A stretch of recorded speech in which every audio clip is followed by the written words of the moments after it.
Hello, আসসালামু আলাইকুম। So far আমরা যতটুকু বুঝলাম যে প্রত্যেকটা এলিমেন্ট এক একটা রেক্ট্যাঙ্গুলার বক্সের মতো চিন্তা করতে পারি এবং তাদের আসলে প্যাডিং থাকতে পারে, মার্জিন থাকতে পারে, এরকম কিছু হোয়াইট স্পেস থাকতে পারে কন্টেন্টের আশেপাশে। সো আজকে একটু কন্টেন্টে ফোকাস করা যাক।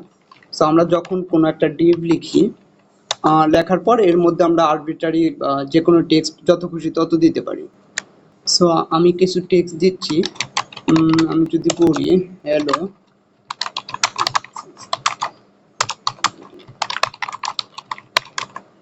সো আমরা আরবিট্রারি কিছু টেক্সট লিখলাম এবং বেশ কয়েকটা কপি করে ফেললাম এইটাকে যদি এখন আমরা রান করি তাহলে এরকম আমাদের নর্মালি সব চলে আসছে। সো আমরা একটু ছোট করে ফেলি। সো আমরা কিন্তু আসলে চাইলে যত খুশি তত টেক্সট দিতে পারি। আমি আরও কিছু র্যান্ডম টেক্সট অ্যাড করতেছি। সো যত টেক্সট দিব তত টেক্সট এইভাবে আসতে থাকবে। আমরা এরপরে আসলে 1 2 3 অ্যাড করে দেই, দিয়ে এটা একটু রিফ্রেশ দিই। সো আমরা এরকম যত খুশি তত টেক্সট অ্যাড করতে পারবো, আসলে কোনো সমস্যা নাই। এখানে খেয়াল করলে দেখব যে আমাদের আসলে এই পেজের একটা সিঙ্গেল লাইনে, আমরা যদিও এখানে একটা সিঙ্গেল লাইন লিখছি, বাট এই পেজে আসলে একটা সিঙ্গেল লাইন ধরে নাই, এই কারণে আসলে এরা নিচে নিচে চলে আসছে। সো এই কনসেপ্টগুলো আসলে র্যাপিং কনসেপ্ট বলা হয়। সো আমরা যদি এটাকে যত বড় করব, টেক্সটটা তত এক লাইনে ধারণ করার চেষ্টা করবে, বাট যখন পারবে না তখন আসলে নতুন লাইনে চলে আসবে, যদিও আমরা আসলে এক লাইনেই টেক্সটটা লিখছি। আমরা একটু এর ডিফটার বর্ডার দিয়ে দেখি বর্ডারে কি অবস্থা। সো আমি স্টাইল লিখতেছি, তারপর আমরা ডিভির ভিতরে বর্ডার দিচ্ছি। So 1 pixel solid black, right. So এটা রিফ্রেশ দিলে আমাদের এরকম দেখাচ্ছে। সো আমাদের বক্সটা ইদার ছোট হচ্ছে অথবা ধীরে ধীরে আসলে বড় হচ্ছে। ভিতরে কন্টেন্ট যত বাড়তেছে তত বক্সটা ধীরে ধীরে কিন্তু আসলে আমাদের বড় হচ্ছে। ফাইন, যেহেতু আমরা উইথ হাইট সেট করি না, এটা বড়ই হওয়ার কথা। সো এখন আমরা একটু উইথ হাইট সেট করে দিই। সো উইথ আমরা বলে দিচ্ছি ফর এক্সাম্পল 50 পিক্সেল, এবং আমরা হাইট বলে দিচ্ছি হাইট, এটাকে বলে দিচ্ছি এগেইন 80 পিক্সেল বলে দিতে পারি। সো এখন যদি রিফ্রেশ দিই দেখি আসলে আচ্ছা, হাইটটা আমরা একটু পরে বলি, আপাতত উইথটাই শুধু বলে দিই। সো এই যে আমরা যদি উইথ আরো কমায় দেই, সো এমনিতেই উইথ ছিল হচ্ছে পুরোটুকু, বাট আমরা যদি ফোর্স করে কমায় দেই তাহলে দেখা যাবে যে টেক্সটগুলোকে ওই উইথ অনুসারে আসলে ভেঙে গেছে, ভেঙে নিচে নিচে চলে আসছে এবং বক্সটার হাইট আসলে অনেক বড় হয়ে গেছে। সো উইথ আমরা আর একটু বড় করে 100 করে দেই। ওকে, আমাদের এরকম চলে আসছে। এখানে একটা টার্মিনোলজি আপনাদের জানা থাকতে হবে, সেটা হচ্ছে যে এই যে একটা সিঙ্গেল লাইন এইভাবে ভেঙে ভেঙে গেল, কোথায় ভাঙতেছে এটা ডিপেন্ড করতেছে আসলে আমাদের উইথ কতটুকু, তার উপর বেস করে ভেঙে ভেঙে গেছে। সো এই কনসেপ্টটাকে আসলে র্যাপিং কনসেপ্ট বলা হয়। আমি যদি এটা একটু লিখে দিই তাহলে র্যাপিং আমরা বলতে পারি, বা আমরা শুধুমাত্র এই ক্ষেত্রে আসলে র্যাপ বলতে পারি। সো এটা আসলে র্যাপ হয়ে গেছে। সো এই কনসেপ্টটা শুধু যে এখানে জড়িত এমন না, আমরা চাইলে কিন্তু ভিএস কোডেও এই র্যাপটা দেখতে পারি। সো আমরা একটু ছোট করি। এই যে আমাদের হচ্ছে ভিউ আছে, ভিউতে যাওয়ার পরে এই যে ওয়ার্ড র্যাপ আছে। সো এইটা যদি দেই তাহলে আমাদের এখানে কিন্তু একটা সিঙ্গেল লাইনে আমাদের সেন্টেন্সটা ছিল। সো আমরা ওয়ার্ড র্যাপ দেওয়ার সাথে সাথে এটা কিন্তু অটোমেটিক ভেঙে আবার নিচের লাইন থেকে শুরু হয়ে আসবে। সো এটা একটা টার্মিনোলজি, আসলে এটা শুধুমাত্র ওয়েব প্রোগ্রামিং এর জন্য জরুরি এমন না, এটা সব জায়গায় আসলে কাজে লাগতে পারে। যাই হোক, সো এটা অটোমেটিক র্যাপ হয়ে আছে, বাই ডিফল্ট র্যাপ হয়েছে। আমরা এগুলো নিয়ে বিস্তারিত পরে কথা বলবো। আসল কথা হচ্ছে আমাদের এই যে হাইটটা এখন আমরা এই সোফার দেই নাই, ফলে এটা অটোমেটিক হয়েছে।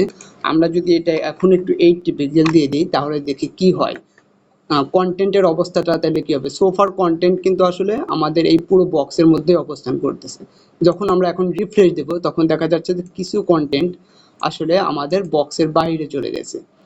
সো এই কেসগুলো আসলে আমরা কিভাবে হ্যান্ডেল করব, অর্থাৎ যদি কোনো কন্টেন্ট কোনো বক্সের মধ্যে না ধরে বাইরে চলে যায়, এই কনসেপ্টটাকে বলা হয় আসলে ওভারফ্লো। তো আমরা র্যাপ জিনিসটা দেখলাম এবং আসলে ওভারফ্লো জিনিসটা আমরা বুঝলাম। সো এই দুটো টার্মিনোলজি, র্যাপ হওয়া মানে আসলে সেন্টেন্সটা ভেঙে যাওয়া, আর ওভারফ্লো হওয়া মানে আসলে বক্সের বাইরে কোনো এলিমেন্ট চলে যাওয়া, এটাকে বলি আসলে ওভারফ্লো হওয়া। সো আজকে বেসিক্যালি ওভারফ্লো নিয়ে কথা বলবো যে যদি কোনো কন্টেন্ট ওভারফ্লো হয় তাহলে আমরা কি কি করতে পারি। সো সেই ব্যাপারগুলো আসলে আমরা দেখব। তারও আগে আমরা আরো একটা কনসেপ্ট জেনে নিই, সেটা হচ্ছে যে এই যে আমাদের স্পেসগুলো আছে, যে কোনো স্পেস অথবা নিউ লাইন, এদেরকে বলা হয় আসলে white space. So white space, so white space হচ্ছে আমাদের যে কোনো প্রকার স্পেস, ট্যাব অথবা নিউ লাইন, এদেরকে বলা হয় আসলে white space. So by default আসলে আমাদের যে লেখাগুলো ভেঙে যায় সেটা কিন্তু হোয়াইট স্পেসে ভেঙে গেছে। সো আমাদের এখানে স্পেসে ভেঙে গেছে, কোনো ওয়ার্ডের মাঝখানে ভেঙে যায় নাই। অর্থাৎ আমরা যদি এমন কোনো ওয়ার্ড লিখলাম যেটা আসলে এই কন্টেন্টের উইথের চেয়ে বড় হয়ে যেত ওয়ার্ডের সাইজ, তখন কিন্তু এটা হরিজন্টালি ওভারফ্লো হইতো। সো এখন শুধুমাত্র ভার্টিক্যাল ওভারফ্লো দেখা যাইতেছে এই পার্টটুকু, বাট চাইলে কিন্তু হরিজন্টাল ওভারফ্লো হইতো যদি কোনো ওয়ার্ড আমাদের উইথের চেয়ে বড় হয়ে যেত, অর্থাৎ স্পেস ছাড়া কোনো ওয়ার্ড। সো আমি হ্যালো কনজিকিউটিভলি পাশাপাশি আসলে 3 বার বা 4 বার বসায় দিয়ে দেখি যে কি হয়। এটা যদি রিফ্রেশ দিই, এই যে দেখা যাচ্ছে। সো একটা ওয়ার্ড অবশ্যই একটা উইথের মধ্যে বসানোর চেষ্টা করবে। সো যদি না পারে সেক্ষেত্রে কিন্তু ওয়ার্ড ভাঙার আসলে আসলে ক্ষমতা নাই। এটা শুধু হোয়াইট স্পেস যেখানে, সেই হোয়াইট স্পেসের উপর বেস করে কিন্তু পরবর্তী নতুন লাইনগুলো ভেঙে ফেলে, বাট কোনো ওয়ার্ডের মাঝখানে ভেঙে ফেলতে পারে না। ফলে কোনো ওয়ার্ড যদি আসলে উইথের চেয়ে বড় হয়ে যায় সেক্ষেত্রে কিন্তু ওয়ার্ডে হরিজন্টাল অর্থাৎ এক্স অ্যাক্সিসে ওভারফ্লো হবে। আবার যদি কোনো কন্টেন্ট রিয়েলি আসলে ওই হাইটের চেয়ে বড় হয়ে যায় সেক্ষেত্রে আসলে আমাদের এই যে ভার্টিক্যালি ওভারফ্লো হবে, অর্থাৎ অ্যাক্সিসে ওভারফ্লো হবে। সো আমাদের টার্মিনোলজিগুলো মোটামুটি রেডি, আমরা এখন একটু রিয়েল কোডিংয়ে যাব। সো আমরা কিন্তু এই ক্ষেত্রে এই ওভারফ্লো হইলে কি হবে সেটা কিন্তু আমরা এখানে বলে দিতে পারি। সো আমরা যদি বলে দিই যে ওভারফ্লো হিডেন, সো ওভারফ্লো তারপরে যদি বলি হিডেন, এই কথাটা যদি বলে দিই তাহলে যা যা ওভারফ্লো হয়েছে অর্থাৎ বক্সের বাইরে যে কোনো কিছু আসলে হিডেন হয়ে যাবে। সো আমরা যদি এটা একটু রিফ্রেশ দিই, এই যে দেখা যাচ্ছে হিডেন হয়ে গেছে। সো এইখানে আমরা হিডেনটা যদি আবার একটু কেটে দিই, সো ওভারফ্লো হিডেন, সো দেখা যাচ্ছে যে এই এমডির উপরের অংশটুকু এইটুকু ঠিক আছে, বাট নিচের অংশটুকু সব হচ্ছে কাট আউট হয়ে গেছে। সো এই হচ্ছে ওভারফ্লো হিডেন। আসলে এই টেক্সটের কনসেপ্টগুলো আসলে এইভাবে কোড করে করে বোঝানোটা মুশকিল, এই কারণে আমি আসলে আর একটা ইউআই রেডি করছি। সো আমরা যদি এখানে চলে আসি তাহলে দেখবো যে আমরা এখানে এইটা হচ্ছে আমাদের ইনপুট আর এইটা হচ্ছে আমাদের আউটপুট। সো এগেইন আমরা আসলে এই টেক্সটটা কপি করে ফেলবো, এই টেক্সটটা কপি করে নিচ্ছি, নেওয়ার পরে এখানে আমরা পেস্ট করে দেব। সো আমরা লেখার সাথে সাথে এখানেও লেখা চলে আসবে। সো বাই ডিফল্ট আমরা যেমনটা দেখছিলাম, এই হ্যালো যদিও বড় ওয়ার্ড কিন্তু এইটার যে উইথ, সেই উইথটা যথেষ্ট বড়, এই কারণে এটা ভাঙে নাই। সো আমরা এই হ্যালোটাকে আরও একটু বড় করে ফেলবো। সো আরও বড় করে ফেললাম, এবং এই নিচের টেক্সটগুলোকে আমি আরও বড় করব যেন এটা ওভারফ্লো ঘটে। গুড, আমি আরও কপি করে বড় করে দিচ্ছি। সো আমাদের ওভারফ্লো ঘটে গেছে আসলে, রাইট। সরি, এই লেখাগুলো আসলে মেজড আপ হয়ে গেছে, আমি একটু ঠিক করে নিচ্ছি। ওকে, গুড। আমরা আসলে দেখতে পাচ্ছি যে এখানে আমাদের সিঙ্গেল ওয়ার্ড আমাদের হরিজন্টালি ওভারফ্লো হয়ে গেছে এবং আমাদের ভার্টিক্যালি আমাদের কিছু টেক্সট ওভারফ্লো হয়ে আছে। সো আমরা কিন্তু এইখানে এই যে আউটপুট, এটা একটা ডিভ হিসেবে চিন্তা করেন। সো এই ডিভের মধ্যে আমাদের জিনিসপত্রগুলো দেখাচ্ছে, আর এইটা আমাদের ভিএস কোডে যেরকম ইনপুট দিয়েছিলাম টেক্সটটা সেইটা দেখাচ্ছে। সো আমরা দেখি কি হয়। সো ওভারফ্লো আমরা দেখছি একটা হিডেন, সো হিডেনে ক্লিক করলে কিন্তু এই যে চারপাশে সব কিছু হিডেন হয়ে যাবে। হ্যাঁ, আর বাই ডিফল্ট থাকে ভিজিবল, ভিজিবল থাকা মানে আসলে ওভারফ্লো হইলেও সেগুলো আসলে দেখাবে। সো আমরা যদি বলি স্ক্রল, তাহলে এই যে হরিজন্টাল একটা স্ক্রল বার চলে আসবে যেটাতে আমরা স্ক্রল করে এই পাশের যে হ্যালোটা দেখতে পাবো, আর অন্যদিকে আমাদের ভার্টিক্যাল একটা স্ক্রল বার চলে আসবে বা হ্যান্ডেল চলে আসছে যেটাতে আমরা নিচের অংশগুলোকে দেখতে পাবো। সো এইভাবে আমরা আসলে টেক্সটগুলোকে দেখতে পারি। সো স্ক্রল দিয়ে আমরা টেক্সট দেখতে পারবি, বাট হিডেন দিয়ে আসলে আমরা টেক্সটগুলোকে আসলে দেখতে পাবো না। ভিজিবল দিয়েও আমরা টেক্সটগুলো দেখতে পারবো, বাট বর্ডারের বাইরে। অটো একটা প্রপার্টি আছে, সো অটো যদি দেই তাহলে যে ক্ষেত্রে যতটুকু স্ক্রল বার যাওয়া দরকার ততটুকুই দেখাবে। সো বাই ডিফল্ট স্ক্রল দেওয়ার সাথে সাথে আমাদের এই স্ক্রল বারও চলে আসবে, এই স্ক্রল বারও চলে আসবে, কিন্তু অটো দিলে যখন যেটা নেসেসারি সেই স্ক্রল বারটা চলে আসবে। ফর এক্সাম্পল এখান থেকে হ্যালো যদি কিছু অংশ কেটে যাই, অর্থাৎ আমাদের হরিজন্টাল ওভারফ্লো যদি আমরা নষ্ট করে ফেলি, সো এই যে দেখা যাচ্ছে যে সেক্ষেত্রে কিন্তু হরিজন্টাল যে স্ক্রল বারটা আছে সেটা কিন্তু চলে গেছে, কারণ আমাদের হরিজন্টালি কোনো কিছু আসলে ওভারফ্লো হয় নাই। আমি যদি ভিজিবল দিয়ে দেখি, হরিজন্টালি কোনো কিছু ওভারফ্লো হয় নাই, ফলে স্ক্রলের ক্ষেত্রে আমাদের শুধুমাত্র শুধুমাত্র না, আমাদের আসলে হরিজন্টাল স্ক্রলটাও, ভার্টিক্যাল স্ক্রলটা চলে আসছে এবং হরিজন্টাল স্ক্রলটাও আছে, মানে অন্তত ইন্ডিকেটরগুলো আছে যে আমাদের দেখাচ্ছে যে স্ক্রলটা হবে, কিন্তু যেহেতু কোনো কিছু নাই এই জন্য স্ক্রল বারটা দেখাচ্ছে না। বাট অটোতে দেখবো যে ইন্ডিকেটরগুলোও চলে যাবে। সো এই যে অটোতে আসলে ইন্ডিকেটরগুলোও নাই, যেহেতু হরিজন্টালি আমাদের কোনো কিছু ওভারফ্লো হয় নাই, সো ইন্ডিকেটরগুলোও নাই। সো অটো হচ্ছে আমাদের অটোমেটিক হ্যান্ডেলগুলো দিবে অথবা ইন্ডিকেটরগুলোও মুছে ফেলতে পারবে। সো অটোটা আসলে বেটার, স্ক্রলের চেয়ে অটোটা বেটার। স্ক্রল সবসময় আসলে হ্যান্ডেলগুলো রেখে দেয়। আর ক্লিপ একটা প্রপার্টি আছে, ক্লিপ এখন সোফার আসলে হিডেনের মতো কাজ করতেছে। সো হিডেন দেওয়া আর ক্লিপ দেওয়া মনে হচ্ছে যে একই জিনিস, বাট এর মধ্যে একটু পার্থক্য আছে, পার্থক্যটা একটু পরে দেখবো। সো আপাতত আমরা স্ক্রল, অটো অথবা ভিজিবল, ঠিক আছে, এই জিনিসগুলো দেখলাম। সো ভিজিবল কিন্তু আসলে সবসময় আসলে দেখাবে বাট বক্সের বাইরে। সো আমরা এটা একটু কন্ট্রোল জেড দিয়ে এরকম করে নিচ্ছি। এখন আমরা একটু হিডেন এবং ক্লিপ এই দুটার মধ্যে দেখি। সো হিডেন হইলে আসলে আমাদের এই চারপাশে সবকিছু হিডেন হয়ে যায়, ক্লিপও হিডেন হয়ে যায়। সো এখন বাই ডিফল্ট দুটাকে সেম মনে হচ্ছে, বাট ক্লিপের ক্ষেত্রে আমাদের এই যে ওভারফ্লো ক্লিপ মার্জিন এই প্রপার্টিটা যদি ব্যবহার করি, সো বাই ডিফল্ট মার্জিন জিরোর ক্ষেত্রে আসলে হিডেন এবং ক্লিপ একই জিনিস। বাট আমরা যদি মার্জিনটা একটু চেঞ্জ করি, ফর এক্সাম্পল 3, বা এই যে যত মার্জিন চেঞ্জ করতে থাকবো এই যে দেখাচ্ছে, তখন বক্সের বাইরেও কিছুটা মার্জিন, অর্থাৎ 14 পিক্সেল মার্জিন বক্সের বাইরে, সব পাশ থেকে বক্সের বাইরের 14 পিক্সেল মার্জিন নেওয়ার পরে তারপরে জিনিসটা আসলে হিডেন হয়ে যাবে। সো ক্লিপ মানে আসলে আমরা ক্লিপ দিয়ে ডিফাইন করতে পারি যে কতটুকু মার্জিন পর্যন্ত আমরা কনসিডার করব, তারপর জিনিসটা হিডেন হবে। সো আমরা হিডেন দেওয়ার সাথে সাথে হিডেন আসলে মার্জিনের পর থেকেই বর্ডারের পর থেকে ডিরেক্ট হিডেন হওয়া শুরু করবে।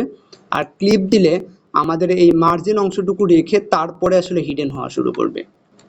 সো ক্লিপ কিন্তু অবশ্যই আমাদের ওভারফ্লো ক্লিপ মার্জিন এই প্রপার্টির সাথেই ব্যবহার করতে হবে। ওকে, আমরা ব্যাক করতেছি। আমরা এটা ক্লিপ না রেখে আমরা এটা ভিজিবলই রেখে দিই। এখন আমরা কিন্তু চাইলে বাই ডিফল্ট ওভারফ্লো আসলে হরিজন্টাল এবং ভার্টিক্যাল দুটো নিয়েই কাজ করে, বাট আমরা চাইলে স্পেসিফিক কাজ করতে পারি। সো আমরা ওভারফ্লোটা একদম বাদ দিয়ে দিচ্ছি। সো ওভারফ্লো এক্স যদি বলি, তাহলে আমরা হরিজন্টাল ওভারফ্লো হইলে কি হবে, শুধুমাত্র সেইটাকে আমরা নিয়ন্ত্রণ করতে পারি। সো হরিজন্টাল এক্স যদি আমরা আসলে ভিজিবল দিয়ে দিই, হিডেন দিয়ে দিই, তাহলে দেখা যাচ্ছে যে আচ্ছা, এক্ষেত্রে দুই পাশেই হিডেন হয়ে যাইতেছে, শুধুমাত্র ওভারফ্লো এক্স এ হিডেন। আচ্ছা, কিছু কিছু অংশ এখানে কাজ নাও করতে পারে, সব ভ্যালু। সো আবার দুইটার কম্বিনেশনে বিভিন্ন কাজ করতে পারে। আমরা একটু ওয়ান বাই ওয়ান একটু ট্রাই করে দেখি। ওভারফ্লো এক্স এইটার ভ্যালু যদি ভিজিবল দিই, সব এক্সেও ভিজিবল হচ্ছে, ওয়াইও ভিজিবল হচ্ছে, সমস্যা নাই, কারণ আমরা ওয়াই বলি নাই যে ওয়াই ইনভিজিবল হবে। সো স্ক্রল দিলে আসলে বাই ডিফল্ট দুই পাশে স্ক্রল চলে আসতেছে। সো এইটা আর এই স্ক্রল আসলে সেম জিনিস। সো এই স্ক্রল দিলেও যা আসতেছে, আবার এইটা কেটে দিয়ে এই স্ক্রল দিলেও তাই আসতেছে, কিন্তু ব্যাপারটা একটু ডিফারেন্ট হবে যখন আমরা এই ওভারফ্লোতে ভিজিবল দিই আর এইটাকে স্ক্রল দেই, অথবা আমরা একটু বিভিন্ন ট্রাই করে দেখি। সো এই যে এই কম্বিনেশনটা দেখা যাচ্ছে। So overflow hidden, so by default সব কিছু ওভারফ্লো হিডেন করে রাখা হয়েছে আমাদের উপর থেকে। আর এখানে আমরা বলে দিতেছি ওভারফ্লো এক্সে স্ক্রল থাকবে। সো ওভারফ্লো এক্সে স্ক্রল আছে, কিন্তু ওয়াইয়ে কোনো স্ক্রল নাই, কারণ আমরা সব কিছু হিডেন করে রাখছি। সো এই কম্বিনেশন আমাদের এক্সের দিকে স্ক্রল থাকবে, কিন্তু ওয়াইয়ের দিকে কোনো প্রকার কোনো স্ক্রল থাকবে না। ক্লিপ, সো ক্লিপ প্রো আসলে আমাদের ওইভাবেই কাজ করবে। সো আমরা ছবি যদি ভিজিবল দিই, এটা ক্লিপ করলে যে ক্লিপটা বাই ডিফল্ট কাজ করতেছে, সো আমাদের এমনিতেই সব ভিজিবল, বাট আমরা আসলে এক্সের দিকে, ওভারফ্লো এক্সের দিকেরটা আমরা ক্লিপ করে রাখতেছি। সো ক্লিপ অথবা আমরা হিডেনও বলতে পারি। সো হিডেন দিলে কিন্তু আসলে আমাদের চারপাশে হিডেন হয়ে যাইতেছে, বাট এক্ষেত্রে ক্লিপ দিলে একটু আর শুধুমাত্র এক্স অ্যাক্সিসের দিকে আসলে ক্লিপ হইতেছে। সো ওভারফ্লো এক্স এর মতো আসলে ওভারফ্লো ওয়াইও আছে, বাট এগুলো আসলে সবসময় এক্সপেক্টেড ওয়েতে কাজ নাও করতে পারে, ইনটুইটিভ ওয়েতে। সো এই ক্ষেত্রে দুইটার কম্বিনেশন ব্যবহার করা যেতে পারে, অথবা আসলে ওভারফ্লো এক্স ওয়াই একদম কমপ্লিটলি অ্যাভয়েড করে আমরা শুধুমাত্র ওভারফ্লোতে যাইতে পারি। ওকে, আমরা এখন দেখি যে আমরা এগুলো একটু সবই আনচেক করে দিই। সো ওভারফ্লো, টেক্সট ওভারফ্লো, যদি ওভারফ্লো হয় সেক্ষেত্রে আমরা হিডেন করতে পারি, বাট চাইলে আমরা কিন্তু কিছু ইউজারকে হিন্টস দিতে পারি। সো ক্লিপটা আমরা আগেই দেখছি, যেমন আসলে এলিপস যেটা, এইটা যদি দেই,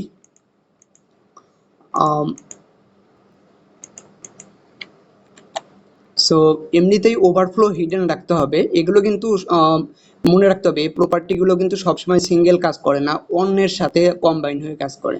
যেমন এই ক্ষেত্রে আমরা যদি বলি আসলে ওভারফ্লো হিডেন, এবং আমরা এখানে বলে দিচ্ছি text overflow ellipsis. So ellipsis হচ্ছে আসলে যে তিনটা ডট আর কি। সো এক্স অ্যাক্সিসের দিকে যদি কোনো ওভারফ্লো হয় তাহলে আমরা আসলে এরকম এলিপসিস দিয়ে আসলে সেগুলো সেখানে রিপ্লেস করে দিতে পারবো। সো এরকম এলিপস আসবে, যেটা ইউজার বুঝতে পারবে যে এর পাশে আরো কিছু ছিল। তো এগুলো সাধারণত নিউজ পেপারে দেখা যায়, যে যেখানে আসলে হোম পেজে টাইটেল থাকে, টাইটেলটা যদি অনেক বেশি বড় হয়ে যায় সেই ক্ষেত্রে আসলে আমাদের সিঙ্গেল লাইনে লেখা না ধরলে আমরা এখানে এলিপস দিয়ে বুঝাইতে পারি যে টাইটেলটা আরো বড়। সো ইউজারকে এরকম হিন্টস দিতে পারি। সো ওভারফ্লো ক্লিপ মার্জিন তো আমরা দেখছি। এখানে হচ্ছে ওভারফ্লো র্যাপ, এই প্রপার্টিটা একটু দেখি। তার আগে আমরা আরেকটু এদের টেক্সট র্যাপ এটা একটু দেখি। সো টেক্সট র্যাপের মধ্যে দুটো জিনিস আছে, একটা হচ্ছে র্যাপ, একটা হচ্ছে নো র্যাপ। আমরা আগেই টার্মিনোলজি বলে আসছি, র্যাপ হওয়া মানে আসলে উইথের বাইরে কোনো কিছু, কোনো ওয়ার্ড গেলে, ওয়ার্ড কিন্তু অবশ্যই স্পেসের পর ওয়ার্ড গেলে সেটাকে আবার নিউ লাইনে চলে আসবে। আমরা যদি এখানে নো র্যাপ বলে দেই, এই যে তার মানে কিন্তু আসলে আচ্ছা এটা নো র্যাপ এবং এটা ভিজিবল করে দেই, তাহলে দেখা যাবে যে আমাদের যত যা কিছু লিখছি সব কিছু একটা একটা সিঙ্গেল লাইনে দেখাইতেছে। সো এটা হচ্ছে নো র্যাপ। আমরা যদি র্যাপ দিতাম, যেটা বাই ডিফল্ট ছিল, তাইলে আসলে আমাদের এরকম হোয়াইট স্পেসগুলোর উপর বেস করে আসলে নতুন নতুন লাইনে চলে আসতো। তো এটা হচ্ছে র্যাপ। সো এটা টেক্সট র্যাপ, এই প্রপার্টি ইউজ করতে হবে।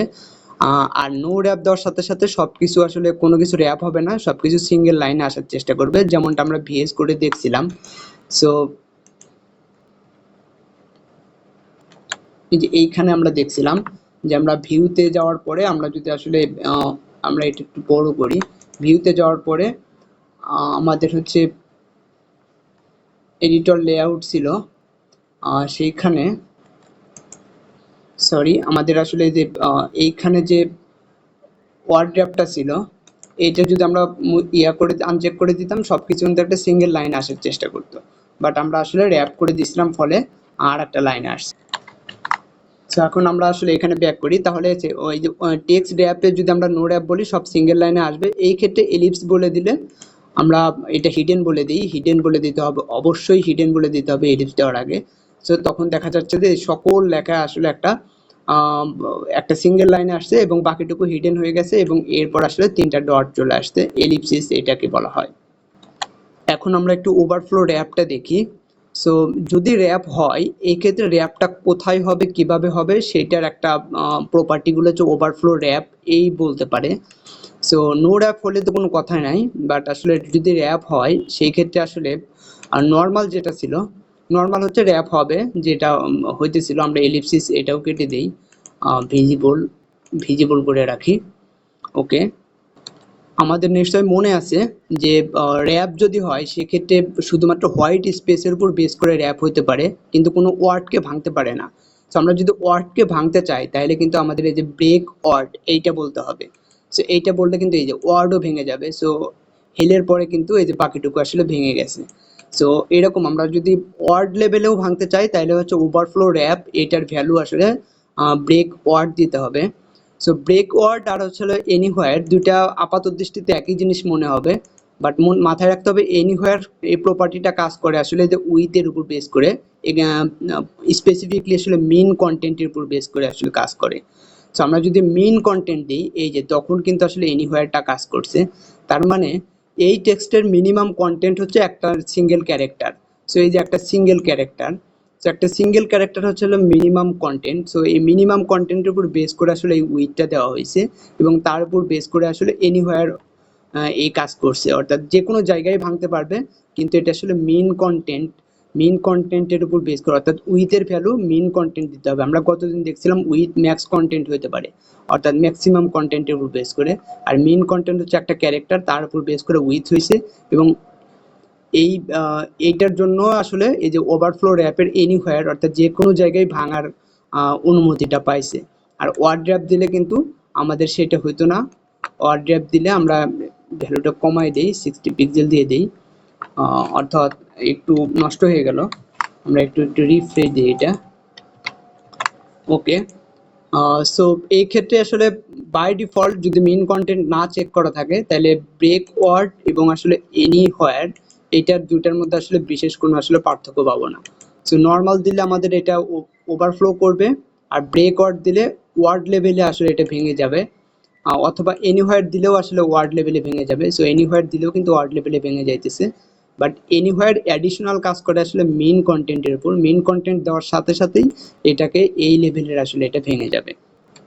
সো আজকের মেসেজটা হলো যে আমাদের কিন্তু কোনো কোনো প্রপার্টি আছে যেগুলো আপনি এমনিতে সেট করার চেষ্টা করবেন, সেগুলো কিন্তু সিঙ্গেল কাজ করে না, কোনো কোনো প্রপার্টি অন্য প্রপার্টির ভ্যালুর উপর ডিপেন্ড করে কাজ করে, এই জিনিসটা মাথায় রাখতে হবে। সো মাঝে মাঝে আপনাদের হয়তো মাথা খারাপ হবে, এবং ইনফ্যাক্ট এগুলো আসলে টেক্সট নিয়ে এই ওভারফ্লো কাহিনীগুলো এগুলো একটু ভেজাল্লা। সো আপনাদের একটু এই প্রত্যেকটা প্রপার্টি হয়তো কুইক নোট রাখতে পারেন, যেগুলো কাছাকাছি রাখতে পারেন, যখন ডিজাইন করার প্রয়োজন হবে সেগুলোকে খুব দ্রুত দেখে নিতে পারেন। আমরা পরে এগুলোকে কাজ করার সময় আবার রেফার করব। সো ফার আজকে এতটুকুই, থ্যাংক ইউ।